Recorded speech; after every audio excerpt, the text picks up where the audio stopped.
कभी पुरअमन, खामोश और पहाड़ों की गोद में छुपी जन्नत लद्दाख आज सियासी बेचैनी, एहतजाज, भूख हड़ताल और तशद्दुद की लपेट में है। सवाल अब सिर्फ इतना नहीं कि कौन मुजाहरा कर रहा है, बल्कि सवाल यह है कि क्यों मुजाहरा हो रहा है और कौन जिम्मेदार है और क्या कोई पायदार हल इसका मुमकिन है। जो कुछ लद्दाख में हुआ, जिस तरह के हालात बने, पुरतशद्दुद मुजाहरे हुए, आगजनी हुई, पत्थरबाजी हुई और यहां पर लोगों की जान से खिलवाड़ हुआ। आखिर इसके लिए मुजरिम कौन है, इसके लिए जिम्मेदार कौन है, इसके लिए गुनहगार कौन है, आज इसी को हम समझने की कोशिश करेंगे। साल 2019 में जम्मू कश्मीर की आईनी हैसियत यानी आर्टिकल 370 खत्म किए जाने के बाद लद्दाख को एक अलग यूनियन टेरिटरी बना दिया गया। लेकिन इस फैसले के बाद से लद्दाख के कई शहरी, तंजीमें और सियासी रहनुमा यह महसूस कर रहे हैं कि इनकी जमीन, रोजगार, सकाफत और शनाख्त खतरे में है। मरकजी हुकूमत ने इन्हें मुकम्मल खुद मुख्तारी नहीं दी। मकामी फैसले मरकज में बैठे अफसरान करते हैं और लद्दाख को मुकम्मल रियासत का दर्जा दिया जाए, यह दरअसल मांग है। और इसी मांग को लेकर यह एहतजाज लगातार पिछले कई सालों से किया जा रहा है। एक लंबे वक्त से यह एहतजाज किया जा रहा है, जब से साल 2019 में लद्दाख को यूनियन टेरिटरी बनाया गया, उसके बाद से ही यह एहतजाज एक तरह से लद्दाख में हो रहा है। और इसमें जो सबसे बड़ी मांग है वो यही है कि लद्दाख को स्टेटहुड यानी मुकम्मल रियासत का दर्जा दिया जाए।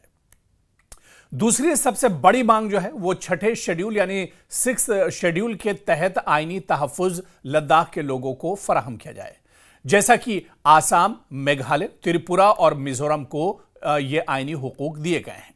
इसके अलावा आप देखिए कि यहां पर नौकरी जो है एक बड़ा मसला है, खासतौर से सरकारी नौकरी, और इसी वजह से यहां पर मकामी लद्दाखियों के लिए नौकरियां मुख्तस की जाएं, यह भी एक देरीना मांग रही है। इसके अलावा एक और बड़ी मांग के अलहदा पब्लिक सर्विस कमीशन की तश्कील दी जाए।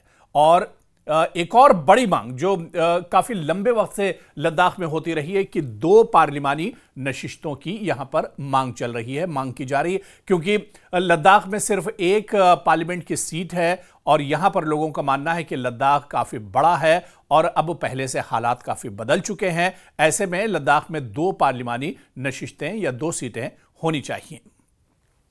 तो लगातार दरअसल ये डिमांड है और जिसको लेकर एहतजाज किया जा रहा है। और ऐसा नहीं कि बातचीत का दौर नहीं चला, मरकज के साथ एक लंबी बातचीत हुई है, लंबा दौर बातचीत का चला और वक्फे वक्फे से बातचीत होती रही है। लेकिन आखिर ये मसला हल क्यों नहीं हुआ, यह हालात आखिर यहां तक कैसे पहुंच गए, इतने ज्यादा हालात किस तरह से खराब हो गए। और आप देखिए कि इस बीच जब लद्दाख में हालात इतने ज्यादा खराब हुए, 4 लोगों की हलाकत हो गई, कई लोग जख्मी हैं, बड़े पैमाने पर माली नुकसान एक तरह से हुआ है, आगजनी की गई, पत्थर बरसाए गए और पुलिस के लाठी और डंडे चले। और इस बीच आप देखिए कि इस पर सियासत भी हो रही है। इस पर बीजेपी सीधे सीधे सोनम वांगचुक को इसके लिए जिम्मेदार ठहरा रही है और दूसरी तरफ कांग्रेस को इसके लिए बीजेपी जिम्मेदार ठहरा रही है, जबकि कांग्रेस का यह कहना है कि मरकज की दरअसल नीयत सही नहीं है और मरकजी सरकार अगर यहां के लोगों की पहली मांग मान लेती तो शायद इस तरह के का जो आंदोलन है ये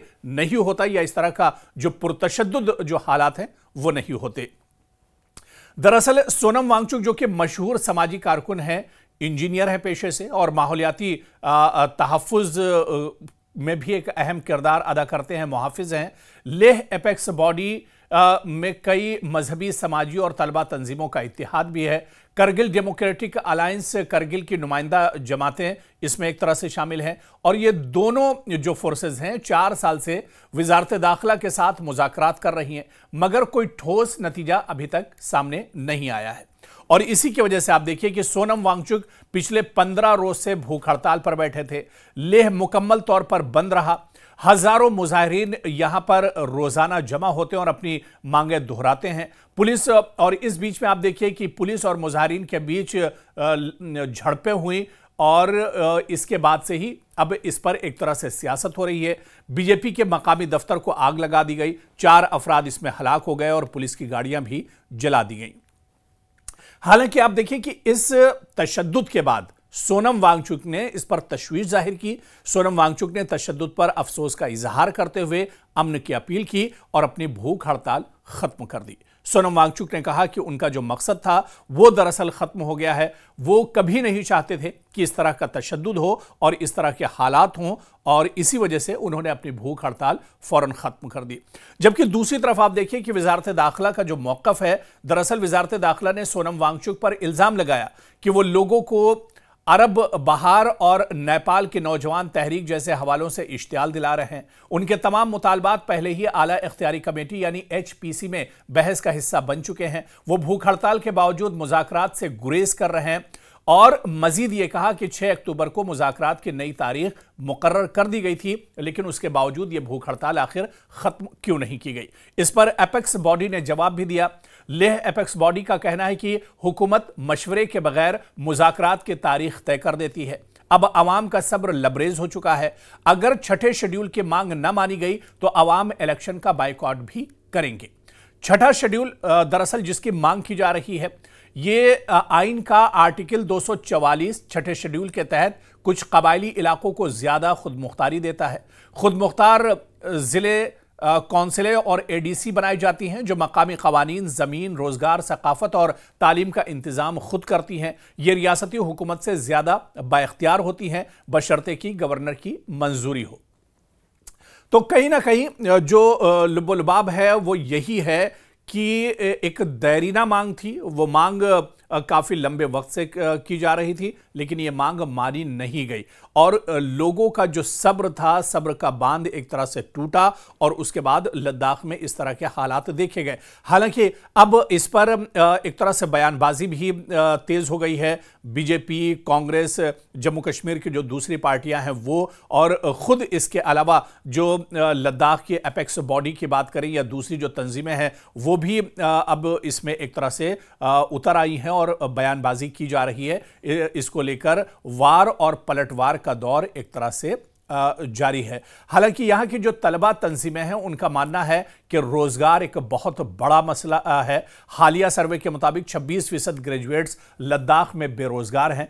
कौमी सतह पर यह शरह सिर्फ 13.4% है। नौजवान तबका हुकूमत की नौकरियों में अदम शमूलियत से शदीद नाराज है और इसी वजह से ये एक तरह से जो गुस्सा फूटा है इसके पीछे एक बड़ी वजह बताई जाती है, क्योंकि इस तशद्दुद में और इस तरह के जो हालात बने, जो एहतजाज हुआ, उसमें नौजवानों की एक बड़ी तादाद है। दूसरी तरफ सियासत भी हो रही। जिस तरह से हमने कहा कि बीजेपी का दावा है कि रियासत का दर्जा देना अब गैर मंतकी है क्योंकि लद्दाख खुद यूनियन टेरिटरी बन चुका है। कांग्रेस और दीगर अपोजिशन जमातों ने बीजेपी पर वादा खिलाफी का इल्जाम लगाया है। सोनम वांगचुक ने कहा कि बीजेपी ने अपने मंशूर में छठे शेड्यूल का वादा किया था, अब वो अपने वादे से मुकर गई है। लेकिन सवाल ये उठता है कि अब आखिर आगे इसमें क्या कुछ हो सकता है। हंगामा काफी ज्यादा बढ़ चुका है, कई लोगों की जान चली गई है। आज भी करगिल बंद का ऐलान किया गया है। अगर हुकूमत और मुजाहिरीन के दरमियान मुज़ाकरात कामयाब न हुए तो एहतजाज मजीद वसी हो सकता है, इलेक्शन का बाइकआउट हो सकता है, बैनुल अक़वामी तवज्जो इस पूरे हंगामे पर हासिल हो सकती है। और अगर मुतालबात मान लिए जाते हैं तो इलाकाई अमन बहाल हो सकता है, बीजेपी को सियासी फायदा हो सकता है, लद्दाख में खुद मुख्तारी और नुमाइंदगी का नया मॉडल एक तरह से सामने आ सकता है। तो कुल मिलाकर यह कहा जा सकता है कि लद्दाख की यह तहरीक महज सियासी एहतजाज नहीं, यह एक आईनी, सकाफती और माशी बका की जद्दोजहद बन चुकी है। सवाल सिर्फ रियासत या यूनियन टेरिटरी का नहीं, बल्कि सवाल यह है कि क्या पहाड़ों में बसने वाले लोगों को उनकी शनाख्त, जमीन और मुस्तकबिल पर फैसला करने का हक हासिल है या नहीं।